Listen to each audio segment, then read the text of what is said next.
Buenas tardes a todos.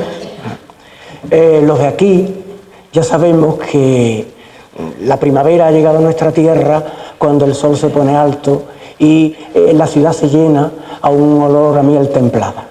Si además, recorriendo las andanas de la bodega, paramos ante una bota de fino y probamos el líquido, se nos llena el paladar de un aroma mucho más intenso y mucho más fino que cuando el invierno, porque esas levaduras que aquí conocemos como la flor se espesan y adquieren apariencia de planta, y cualquiera, por tanto, diría que florece. Como si damos un paseo por las viñas y rozamos una cepa, sentimos los dedos una humedad líquida. Es lo que la gente del campo llama el lloro de la vida, que en realidad no es sino la savia dormida en invierno en la raíz de la planta, que va fluyendo por el tronco y los brazos, escapándose por sus cortes y sus heridas.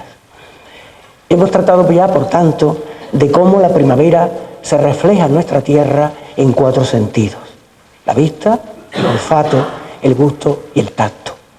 Pero nos queda otro. También sabemos que estamos en primavera cuando se oye en esta bodega de Bertemati la vibrante palabra que canta las glorias del toreo. En un momento, por tanto, tendremos aquí la primavera en toda su sazón.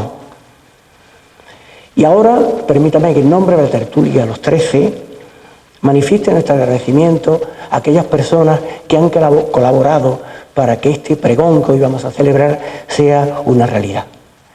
Nuestro agradecimiento, en primer lugar, a la bodega Díaz Mérito y especialmente a su dueño Salvador Espinosa y a María José de la Torre, sus relaciones públicas, por prestarnos el tesoro de esta bodega que acuna bajo sus arcos criaderas y soleras de casi 150 años.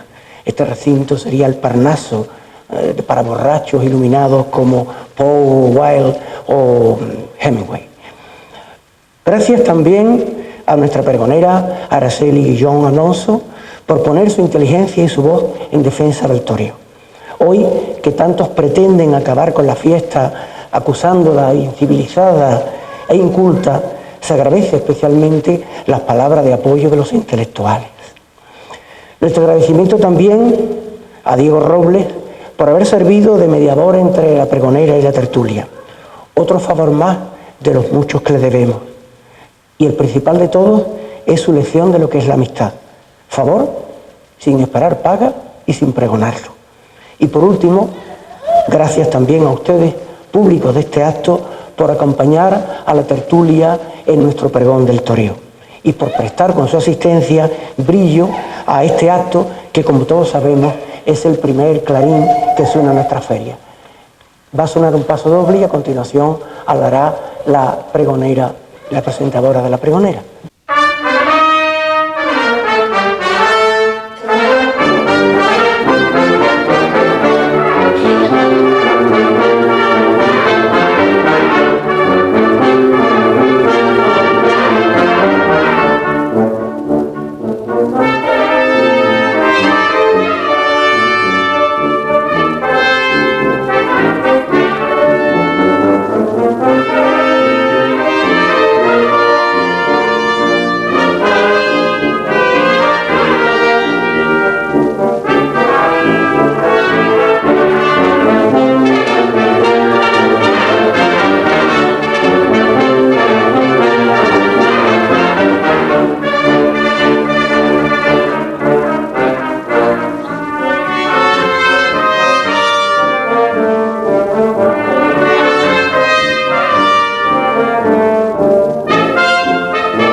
Querida Araceli, es un honor enorme presentarte hoy en mi pueblo. La verdad es que llevaba muchísimos años oyendo hablar de Araceli, siempre con admiración. Es una gran señora con grandes inquietudes que lo ha ido demostrando a lo largo de su vida. A los 30 años decide, que ya madre de familia y casada, por supuesto, decide empezar a estudiar filología. Y con el título de su tesis, la tauromaquia y su génesis, se puede ver cuál es una de sus grandes pasiones, la tauromaquia, por supuesto. De esos años hasta ahora no ha hecho más que trabajar e investigar y hoy en día es catedrática emérita de Historia y Civilización de la España Moderna por la Universidad de la Sorbona. Ella es bilbaína de nacimiento, pero parisina y sanluqueña de corazón. Parisina por Patrick y sanluqueña por Ojeda. Aunque a sus 14 años ella ya era seguidora de Mondeño, tuvo que llegar Patrick para que se volviera a interesar en el mundo de los toros. Y muchas veces es importante que aparezca alguien que te explique y te sepa transmitir lo intrínseco del mundo del toro para que te vuelvas a enamorar de ese mundo y puedas bucear por él. Y Araceli realmente, verdaderamente lo ha hecho así. Hablar de Araceli en el mundo del toro es cambiar de tono. Se pasa a un tono de respeto y de admiración. Es presidenta del Club Taurino de París, club realmente activo en la divulgación y en la divulgación y en la defensa de la tauromaquia. Tanto por su casa como por sus cuidados y por los de Patrick han pasado las grandes figuras del toreo y muchísimos ganaderos, entre ellos Álvaro y yo, que fueron unos días maravillosos en París. Para Araceli, la tauromaquia es una forma de vivir, es una manera distinta de percibir la vida. Para ella, ser aficionada es ser una privilegiada, es como el que tiene el don de la fe, y por eso su gran afán es transmitirlo. Así que en todos los congresos de historia moderna a los que asiste, intenta hablar de toros, para poder hablar de toros con personas que nunca hablan de eso. Tanto es así que reunió en la Sorbona un congreso internacional sobre toros y sociedad, tras que comentó que fue increíble hablar de toros bajo el retrato de Richelieu. Su gran obra en la tauromaquia ha sido conseguir que en Francia los toros sean patrimonio cultural inmaterial. No solo lo ha conseguido ella ha trabajado con un grupo de intelectuales, han trabajado con gran discreción y sin descanso para que los toros sean intocables en ese país. Han defendido el toro, que como ella misma dice, es un espectáculo de masas, es el espectáculo de masas más antiguo del mundo occidental. Personalmente, a mí Araceli me entusiasmó desde el momento en que cruzó la puerta de la brasserie donde le estábamos esperando Patrick, Álvaro y yo. Álvaro siempre hablaba maravillas de ella y yo estaba deseando conocerla. ¿Cuál fue mi sorpresa cuando apareció una señora encantadora y súper atractiva, llena de vida y de vitalidad, que me hizo sentir como si nos conociéramos de toda la vida? Y, por supuesto, con una conversación fantástica, como no podía ser de otra manera. Os dejo con ella para que podáis disfrutar tanto como yo de sus palabras. Buenas noches o buenas tardes todavía. Estoy acostumbrada a Francia, donde enseguida se dice buenas noches. Buenas tardes, señoras y caballeros, queridos amigos. Quiero antes que nada expresar mi agradecimiento a doña Vicenta Molina Morenés, a mi amiga Vicenta, por su presentación. Realmente estoy abrumada por todas esas cosas maravillosas que ha dicho de mí y que sinceramente no merezco. Algún mérito tengo en esto de la afición a los toros, pero no tantos como ella ha querido subrayar con mucho cariño y mucha amistad. Me encanta que esté asociada a esta velada una mujer joven, inteligente, buena aficionada a los toros y ganadera. Sé que ella, modestamente, lo de ganadera le pone incómoda, pero lo mantengo. Al lado de un gran ganadero hay siempre forzosamente una gran ganadera, porque cuando se emprenden proyectos de pareja y un proyecto tan complicado como el que habéis emprendido, es lógico que la ilusión, el esfuerzo, la esperanza, y igual a ratos el desengaño, se comparta. Por lo tanto, lógicamente, oír hablar de toros continuamente y vivir en el entorno taurino hace que seas indiscutiblemente una buena ganadera. Gracias, Vicenta. Acto seguido quiero dar las gracias a Elena Aguilera, naturalmente, por recibirme con cariño, por todos los intercambios que hemos tenido, al mediador de esta noche, Diego Robles, amigo de verdaderamente desde hace muchísimos años, y a todos los componentes de este prestigioso grupo de aficionados del que he oído hablar desde hace muchísimos años por parte de amigos jerezanos míos. Es un placer estar aquí ante ustedes realmente, y es también un gran honor. Este lugar es magnífico, esta bodega en plena ciudad que yo no conocía, pero de la que había oído hablar, bicentenaria, porque tiene realmente 200 años, alguno más incluso, es un espléndido ejemplo de construcción jerezana del siglo XVIII que nos admira que haya podido resistir el empuje del tiempo y de la construcción y del ladrillo y de todo lo demás y sobrevivir, y de ello nos alegramos muchísimo. El marco es esplendoroso como debe serlo para pregonar la Feria del Caballo de Jerez.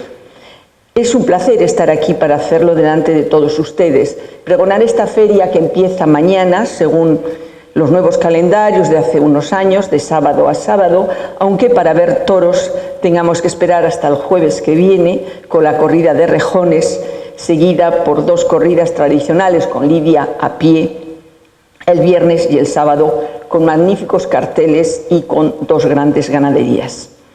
Un pregón es el anuncio público de algo, de una orden, de un mandato, un acontecimiento. Últimamente el pregón se ha convertido en un anuncio de un acontecimiento de fiestas.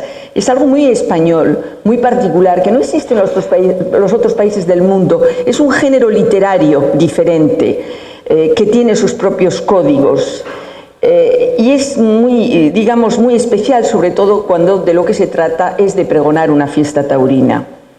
Pregonar Jerez, su feria, y su toreo, porque me piden que pregone también el toreo de Jerez, es un reto, un desafío que recojo y que nos llevará por los vericuetos de la ciudad, en el tiempo y en el espacio, para desembocar en su plaza de toros, en los aledaños del espacio ferial y en la realidad taurina que es la que conocemos hoy todos, aunque por mi parte siempre mirando al futuro, porque si la fiesta de los toros ha llegado hasta nosotros a través de los siglos, de ninguna manera podemos conformarnos ni tan siquiera contemplar la idea de que en algún momento pueda desaparecer. ¿Desaparecerá?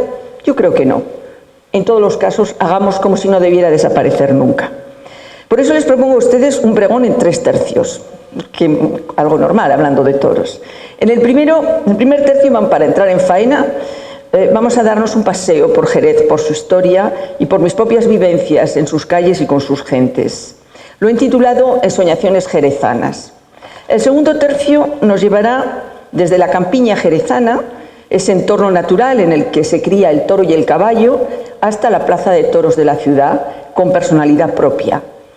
Me detendré para evocar algunos recuerdos personales en esa plaza que muchos de ustedes, la mayoría, habrán compartido, estarían allí sin conocernos. Este segundo tercio lo he denominado una plaza de toros artista. Supongo que muchos entienden el guiño que hago al difunto Juan Pedro Domecq, que también fue un gran amigo. El tercer tercio hablará de la fiesta en su realidad actual, pero no quiero que sea de ninguna manera como en los toros el tercio de muerte. Para mí va a ser el tercio de esperanza. Pasemos al primer tercio, pues, Jerez. Mi encuentro con Jerez se produjo hace muchísimos años, hace más de 25 años, allá por los principios de los años 1990, en la época de la Expo más o menos. Para entonces nosotros ya habíamos comprado una casa en Sanlúcar de Barrameda, en función de 2 razones. A raíz de mi investigación en el archivo de la Casa de Medina Sidonia, archivo general hoy de la Fundación Casa de Medina Sidonia, a la que tengo el honor de pertenecer como miembro de Consejo Asesor, y la otra, es cierto, aunque no se confiese tan a menudo, es porque yo era una loca de Paco Ojeda. O sea, habíamos vivido unos años 80 con Paco Ojeda tremendos, y pensar que tenía una casa en el pueblo de Paco Ojeda me pareció algo extraordinario. Volvamos a Jerez. Me encontraba yo por estas tierras, pues, en pleno invierno, teniendo casa en Sanlúcar, trabajando en el archivo, en algún momento en el que no había clases en la universidad, y estábamos preparando un congreso en la Sorbona sobre la imagen del demonio en las artes y la literatura española del siglo de oro. Me dirán, pero esto qué cosa más rara. Bueno, en las universidades a veces investigamos sobre cosas rarísimas. Verdad es que yo me vine después de comer a primera hora de la tarde, sería un día de febrero por ahí, con un sol muy agradable, un día de labor, para buscar la iglesia de San Miguel y el famoso retablo de Martínez Montañés dedicado al triunfo de San Miguel sobre Lucifer y los ángeles rebeldes. La iglesia estaba cerrada. Claro, ¿a quién se le ocurre que una iglesia va a estar abierta a las 4 de la tarde? De hecho, en general, Andalucía cuesta mucho trabajo encontrar las iglesias abiertas. Sin embargo, no puedo olvidar el momento vivido y mis primeras sensaciones jerezanas. Lucía un precioso sol de invierno y no había un alma en la calle. Las naranjas cuajaban todavía los árboles frutales, entre cuyas ramas y frutos se divisaba la fachada y la torre de la iglesia. El silencio era absoluto, pero el momento se hizo mágico cuando se dejó oír un rasgueo de guitarra, seguido de un quejío flamenco que elevaba el alma y detuvo el tiempo. Salí de alguna casa de por allí y quedé suspensa. Fue inaudito, me pareció de película. Ese fue mi encuentro con esta ciudad, un grandioso encuentro. Tuve que volver en días sucesivos hasta que vi el modo de entrar en la iglesia y contemplar el famoso retablo policromado que la mayoría de entre ustedes recordará. Nunca he visto nada igual. El arcángel San Miguel, con un ángel a cada lado, triunfa sobre los ángeles rebeldes y vencidos que se contorsionan entre las llamas del infierno. Son 6 ángeles, 6 demonios con Lucifer en medio, y ocupan toda la mitad inferior del retablo, es decir, un espacio inaudito en un altar. Yo me dije, hasta para esto son especiales los jerezanos. Nunca he visto una iglesia con tantos demonios. Lo original del retablo para una historiadora es que esto en pleno siglo XVII sobreviviera en épocas de la Inquisición. Yo creo que nadie se fijó en este detalle.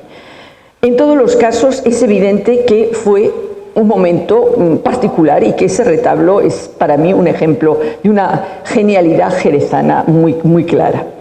El segundo encuentro fue en Jerez, fue gracias a una grandísima aficionada que todos recordamos con cariño, Fina García Figueras, amiga a la que encontraba en tantas plazas de Francia, en Ronda, en Sevilla, en tantos lugares, apasionada, que me invitó a ver el Cristo de los Gitanos desde su ventana, otro gran momento jerezano, intenso y representativo de la particular idiosincrasia de esta ciudad y del particularismo gitano impreso en muchos aspectos de su vida cultural.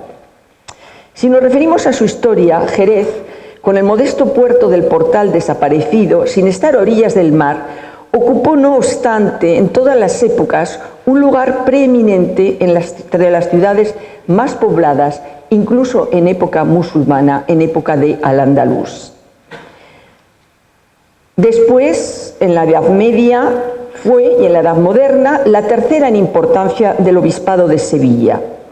Además de los vestigios de la antigüedad, numerosísimos, con numerosos arqueólogos que están trabajando actualmente sobre Jerez y que remontan a épocas muy pretéritas, fue Jerez durante la época musulmana una ciudad con ejército propio, especialmente conocida por su caballería, no podía ser menos.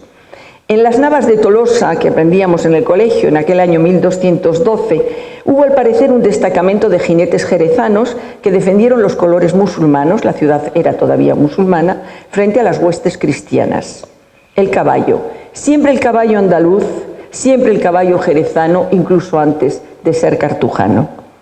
Volvieron los caballeros jerezanos vencidos esta vez a Jerez, pero salieron airosos de muchas otras batallas contra los cristianos hasta que Fernando III el Santo conquistó Sevilla y avanzó hacia el estrecho de Gibraltar.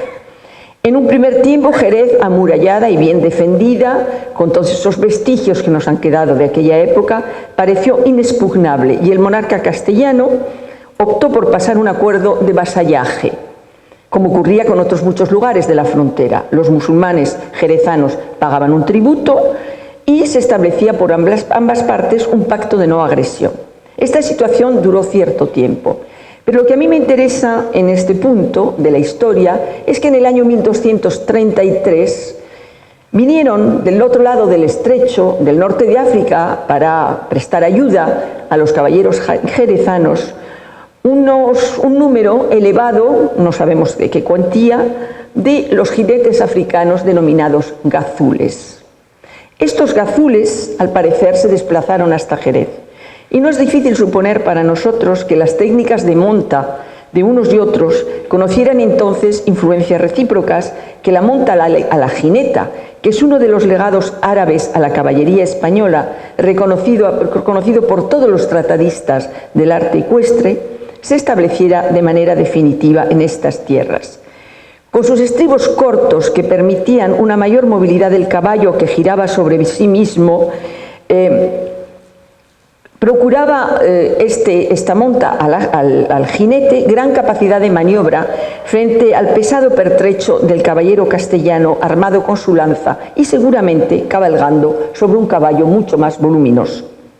Esto dio ventaja en el campo al jinete árabe y la lección quedó aprendida. Cuando los cristianos entraron en Jerez y cuando los moros salieron, porque el rey expulsó absolutamente a todos los moros de la fortaleza, cuando se produjo esta conquista definitiva por parte de Alfonso X el Sabio, la ciudad se vació, pero no cabe duda de que la cultura del caballo y su monta peculiar permanecieron entre los nuevos repobladores.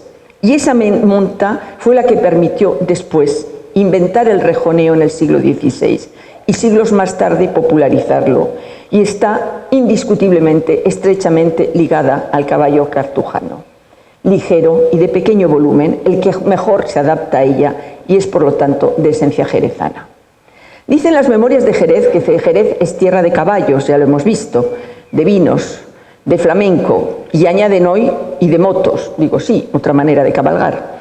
Cierto es, pero Jerez es también tierra de toros y tienden a olvidarlo. Echen un vistacito en Wikipedia y todos los demás, nadie habla de los toros, hablan siempre de los caballos, de los vinos, del flamenco y de las motos, y se olvidan de los toros. Habrá que corregirlo.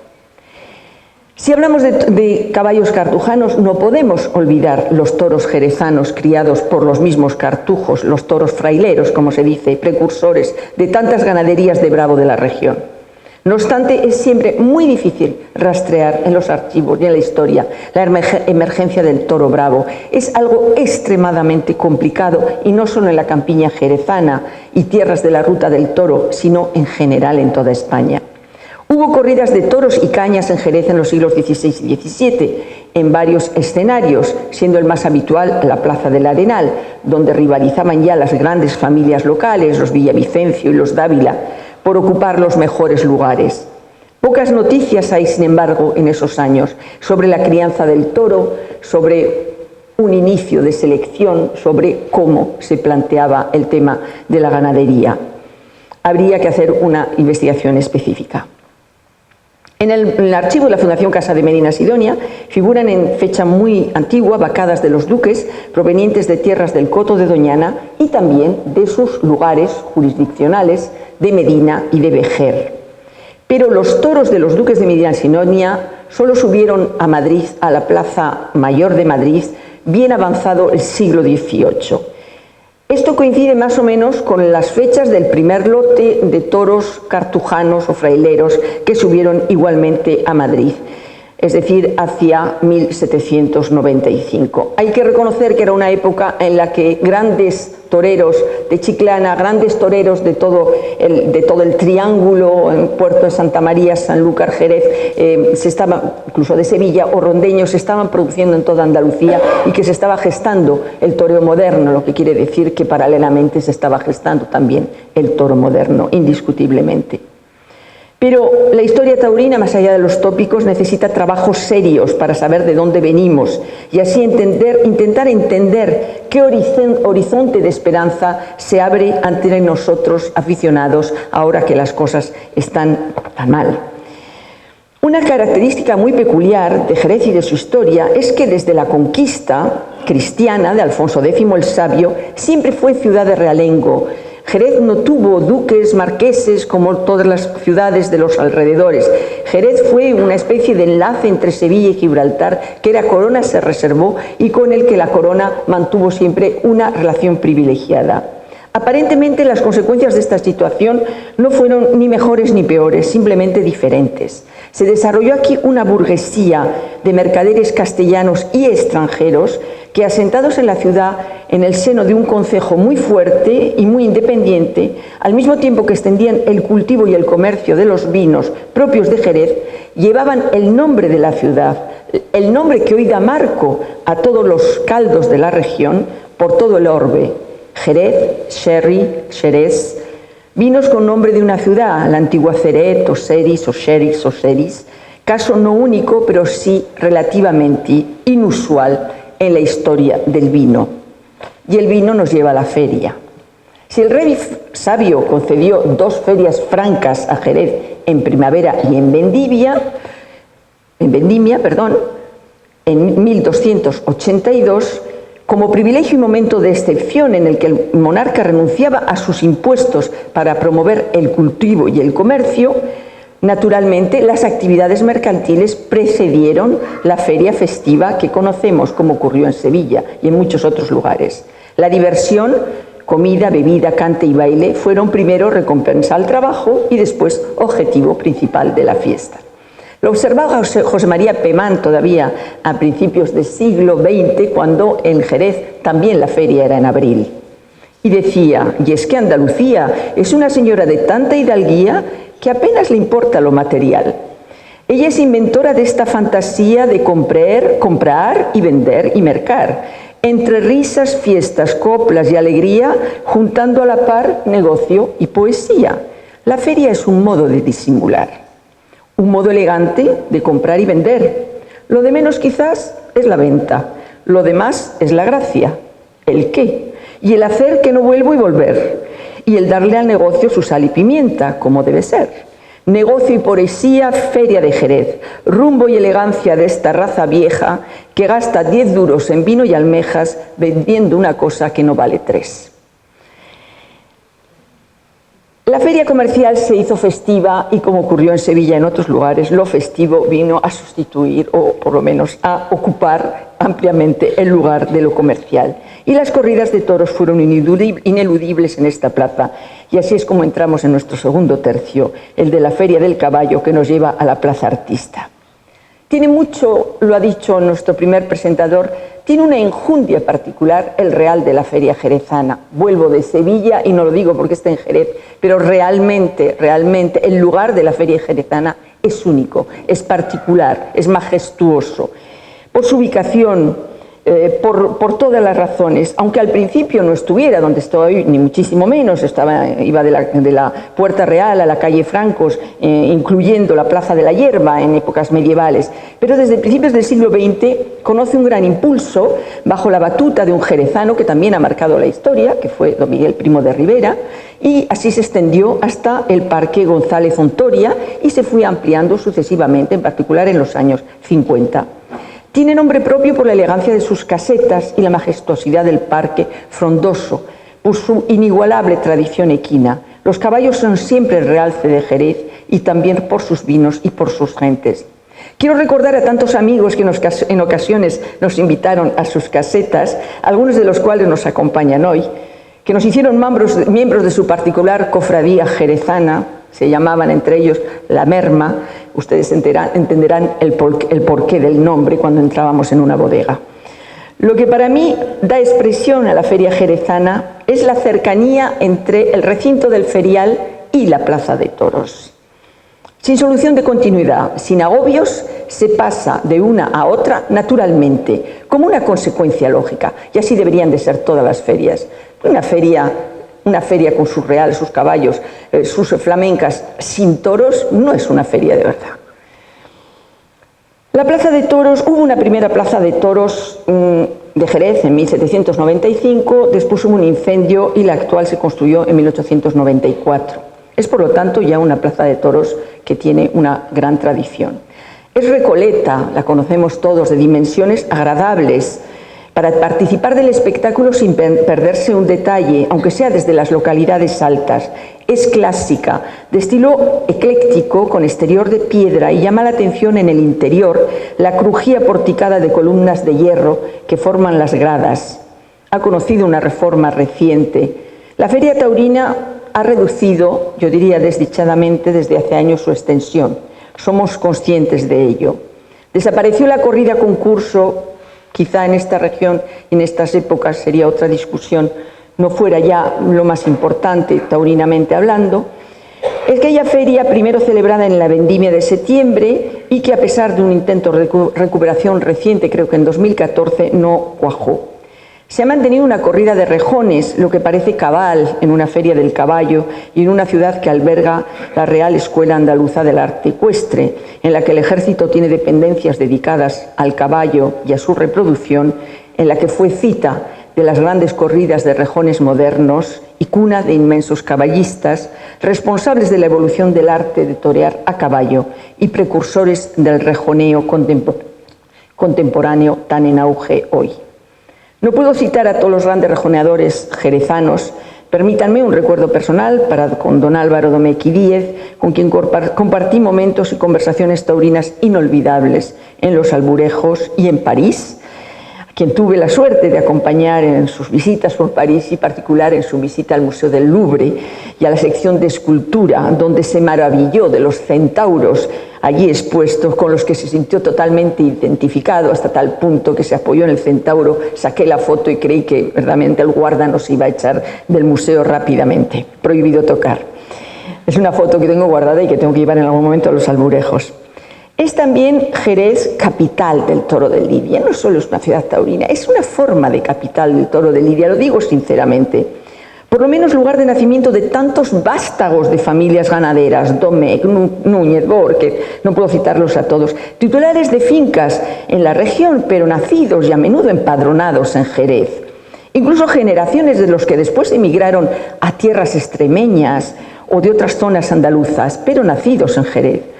O incluso tierra de otras estirpes taurinas, como los Santa Colomas de Ana Romero y Fernando Carrasco, a los que desde aquí envío un cariñoso saludo. Jerez tiene rango de capital taurina a mis ojos por el toro y porque es el lugar del toro moderno. Y que no se entienda en este término de moderno nada peyorativo. Yo soy de mi época y el toro de hoy no es el toro de ayer. La corrida de toros es como la vida, es como la historia, es como el tiempo, es como nosotros. Nunca va para atrás, desdichadamente.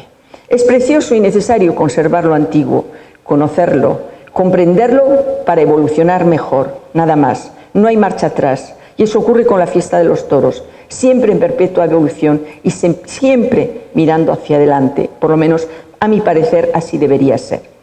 La fiesta de hoy se basa en estirpes ganaderas afincadas en la proximidad de Jerez y en cruces de razas, de entronques que han dado forma al toro que más triunfa en los ruedos y el lugar hasta el que han llegado a comprar toros los mejores ganaderos de toda la geografía española, con alguna excepción.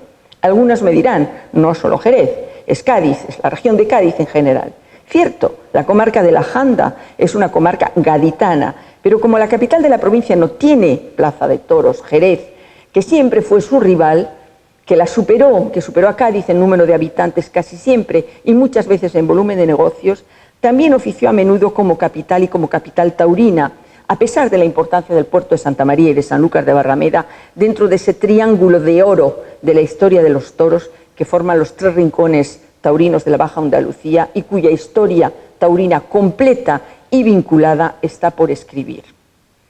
Me he atrevido a definir la plaza de Jerez como artista, porque aunque en la historia taurina de la ciudad hay un número incalculable de toreros de todo corte, y no voy a empezar a citar una larga lista que tengo, y tantos más con grandísimos toreros de plata, Dos son los nombres que seguramente dejen una huella profunda en el universo taurino, y uno de ellos es indiscutible, Rafael de Paula, el torero artista y gitano por antonomasia, jerezano también por antonomasia, que no cantaba, pero toreaba. Como dijo en una seguidilla Carlos Murciano, lo que hacía cantando señor tío José, lo hizo toreando Rafael de Paula y lloró después. O como escribiera el mayor paulista que haya conocido la afición, José Bercamín, en su música callada del toreo, dedicado a Rafael de Paula. Cante y canto es el toreo, es cante en Rafael de Paula y canto en Curro Romero. El otro jerezano que ha marcado la historia es Juan José Padilla, un sumum de valor puesto a prueba, de superación, de tenacidad. Son dos facetas del toreo arte y valor, del toreo que tiene tantas, y que son difíciles de definir sin simplificaciones. En realidad, valientes lo son todos aquellos que se ponen delante del toro, y más si lo tienen que matar. Valientes son todos los toreros, incluso los supuestamente medrosos. Vencer el instinto de conservación, enfrentarse al toro es un ejercicio de dominio de sí mismo inconcebible para el común de los mortales. Un acto de heroísmo absoluto, y ese valor del torero, por cierto, desde mi punto de vista, tiene su réplica en el toro. El toro de Lidia, siempre decimos, el animal más hermoso que existe, solemos decir. Lo es precisamente porque también él es valiente de verdad. Hay en la Lidia dos valientes enfrentados. El toro es el único animal que no huye ante el sufrimiento, que se crece en el castigo, que se empeña, que vuelve. El toro bravo es también un héroe, a su manera, inconsciente, irracional, pero instintivamente heroico. Para mí no cabe duda, un toro bravo morirá en bravo, defendiendo sus terrenos, agotado, exhausto por la pelea, por el desconcierto de no acertar a utilizar sus defensas como él creía que sabía hacerlo con los obstáculos del campo, pero desilusionado por no poder alcanzar los engaños.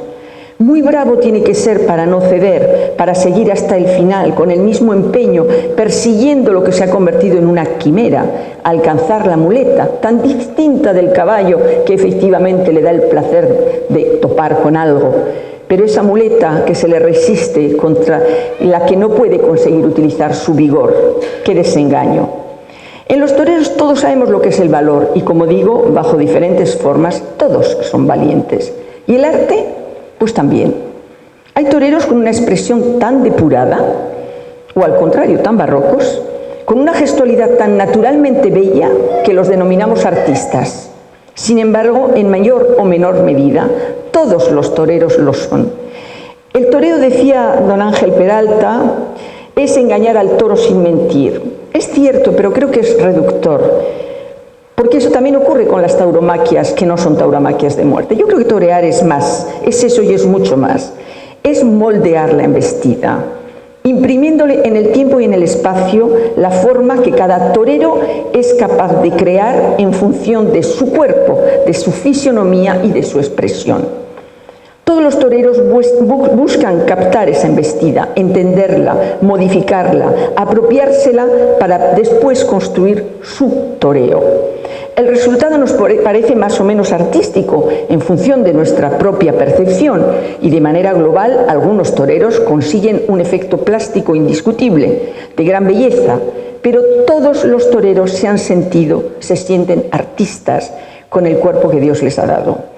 Todos los toreros conocen ese momento en el que se transfiguran. Los mejores son, diría Diego Robles, los que más a menudo se transfiguran y se olvidan de su cuerpo frente a un toro con el que se produce un encuentro de voluntades y de finalidades. Pero aun con todas estas consideraciones, una ciudad que ha dado un torero como Rafael de Paula, surgido de otro barrio extramuros y genuino como era San Miguel, esta vez en el rival, en Santiago, igualmente un barrio cuna de artistas, es una plaza de toreros artistas. Sabemos, y ya lo hemos evocado, que otra de las aportaciones mayúsculas de Jerez al arte es el flamenco, cómo no, y no solo entre sus gitanos, sino en términos generales. Otra cuna, otra capitalidad, la del flamenco. Jerez es verdaderamente una ciudad compleja. No es la única referencia en el flamenco, pero es insoslayable. Sin los artistas jerezanos, el flamenco no sería lo que es ni el vino, ni el caballo, ni el toro, ni el toreo. Volvamos a la plaza artista. Artista también porque los mejores toreros que ha habido en el siglo XX han toreado con grandísimo placer en esta plaza, que entiende y aprecia el arte como pocas.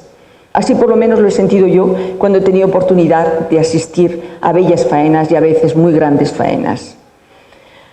Una plaza que tantas veces reunió a los dos grandes artistas ya citados por el poeta, Paula y Curro Romero, por ejemplo, en 1983, aquel sábado 7 de mayo, con lo que me hubiera gustado estar aquí y no estuve. Señores, qué cartel, Curro Romero, Rafael de Paula y Paco Ojeda, por Dios. Aunque aquel día triunfó el sanluqueño, que fue Catavino de plata. El Catavino de oro se le había dado en la corrida concurso a Subversivo, un toro de la ganadería de Juan Pedro Domecq. Tampoco vi el quite por Verónicas de Paula en Vistalegre en Madrid, pero sin embargo sí vi en el 87 su faena al toro Curchero de Martínez Benavides, la que le hizo decir a él mismo: los toreros se mueren sin haber entendido el misterio del toro, y creo que nosotros nos moriremos sin haber entendido el misterio de los toreros.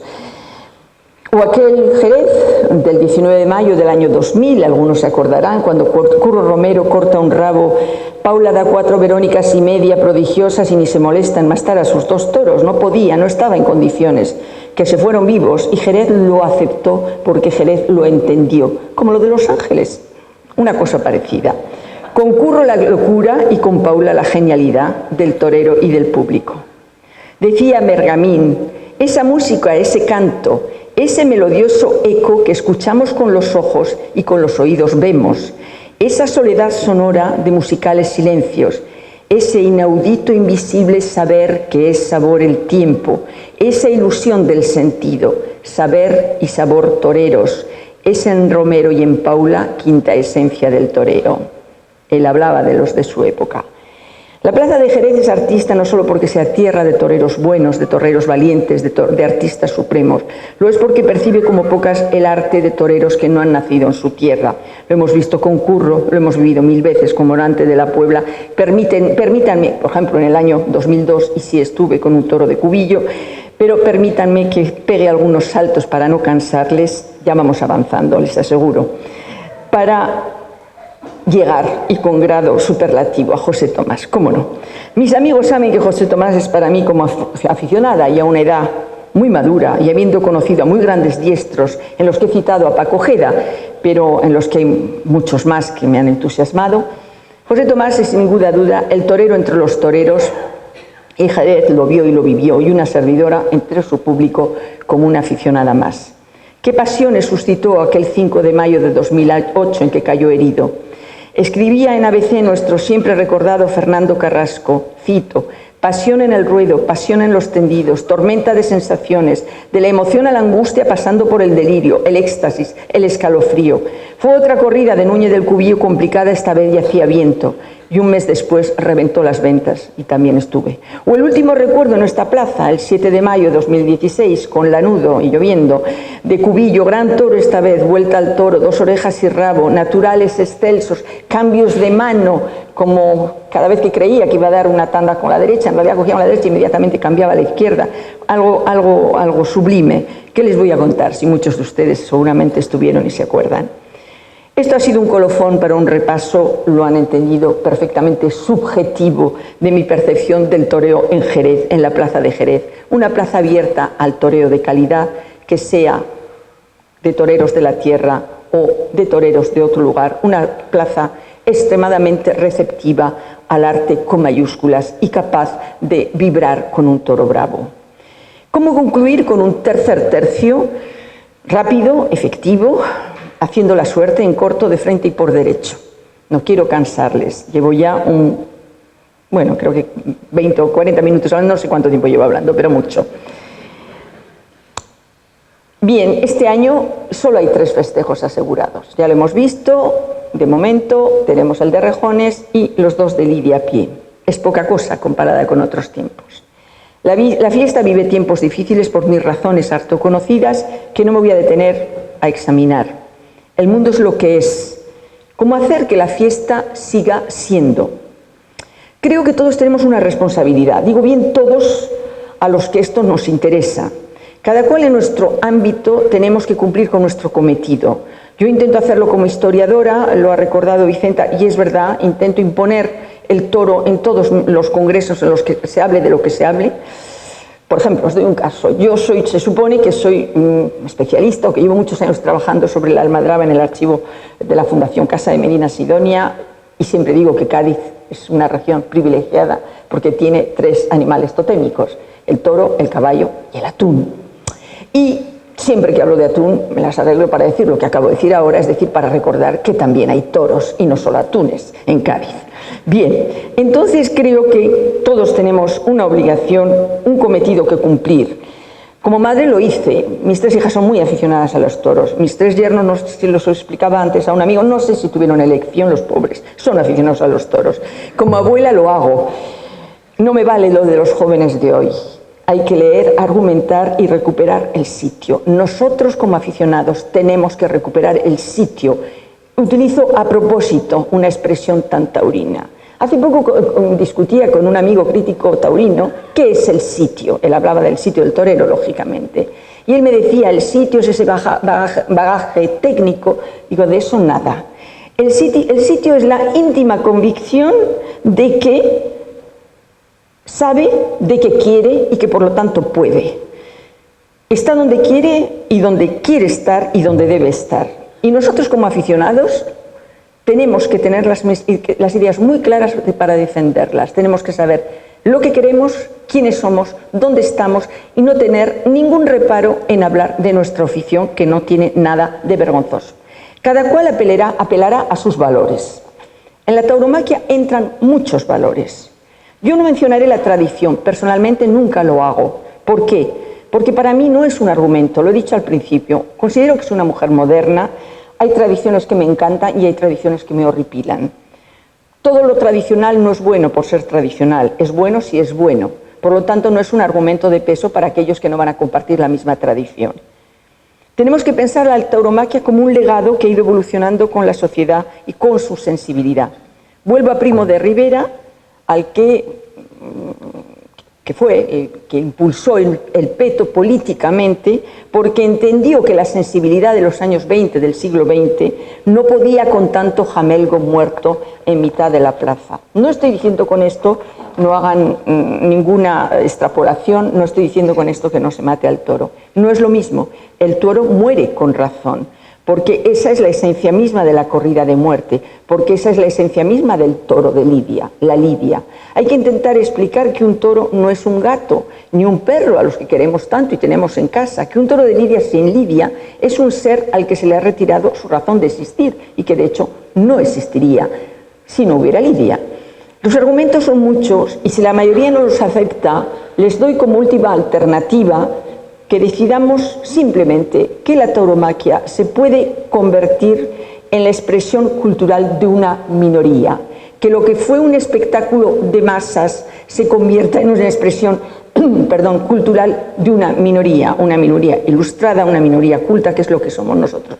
Porque no hay nada más culto que una corrida de toros. Si ustedes les explican a sus hijos o a sus nietos que ir a los toros es tan inteligente como ir a la ópera, me encanta ir a la ópera, como ir a la ópera, y les explican por qué, porque tienen que desarrollar su instinto de observación, porque tienen que ser capaces de hacer acto de fe, esperanza y caridad, y no es ninguna blasfemia.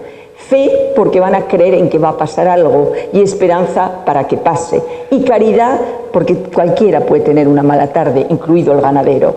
Por lo tanto, creo que son valores que hay que inculcar, que son valores de vida y de muerte, que son importantes. Esa manera de sobrepasar, de rebasar sus propios miedos, de enfrentarse con ese animal vivo, de luchar por su vida, son valores que se pueden perfectamente inculcar a los niños.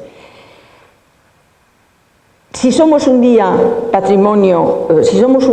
una cultura de minorías, lo vamos a poder hacer declarar en la UNESCO como patrimonio inmaterial. Les recuerdo que el flamenco se declaró patrimonio inmaterial de la humanidad en 2011 y el flamenco es una expresión cultural de minorías, ¿estamos de acuerdo?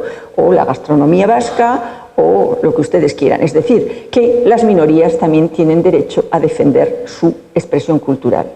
Y sí, últimamente, en la UNESCO, lo único que no se puede defender es algo que atiente contra los derechos humanos. Y no es el caso de la tauromaquia nunca. La UNESCO debe defender la tauromaquia de la misma manera que lo ha hecho declarando como patrimonio inmaterial de la humanidad la cetrería en Arabia Saudita y en los países del Golfo Pérsico. O el halcón puede matar a la inocente paloma indefensa y el hombre no puede hacer lo mismo con el toro de Lidia, que todos sabemos que de indefenso no tiene nada. ¿Por qué? ¿Por qué el halcón puede ser patrimonio inmaterial y la cetrería patrimonio inmaterial y no la tauromaquia? En fin, a recuperar el sitio de la afición y a defender la fiesta, y para empezar acudiendo numerosos a los festejos programados la semana que viene en Jerez, en su Feria del Caballo, en esta Jerez, cito, patria de la alegría y los placeres, como dijera el poeta. Viva la Feria de Jerez y larga vida al toreo jerezano.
La literatura está por encima algunas veces de la ciencia, porque como te ha dicho, con un tono tan lírico como tú lo has explicado, ha sido un ejemplo y una satisfacción para todos.